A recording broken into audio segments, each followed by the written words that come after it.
ഈ വർഷത്തെ ആദ്യത്തെ കശുമാമ്പഴം പറിക്കാൻ പോകട്ടോ. കശുമാമ്പഴം തിന്നാനുള്ള കൊതി കൊണ്ട് റിസ്ക്കാണ്. താഴോട്ട് പോയാൽ അങ്ങ് ഉരുണ്ടുരുണ്ട് പോവും. ഞാൻ നോക്കാം. ഇവിടെ ചേട്ടാ എത്തോ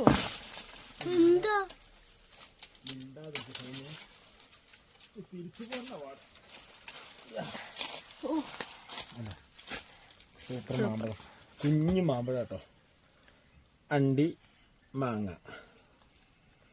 അണ്ടി ഇരിഞ്ഞു. ഇത് അണ്ടി അവരുടെയാണ്, അതാണ് നമ്മൾ മാവിൻ്റെ യോട്ടിലേക്ക് ഇട്ടു. നിനക്ക്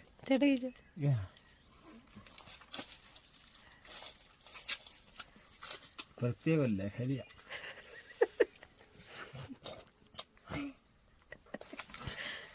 കശുമാമ്പഴം നിന്ന് ഉറങ്ങുവാണോ? വല്ലാത്തൊരു ഫീലിങ്.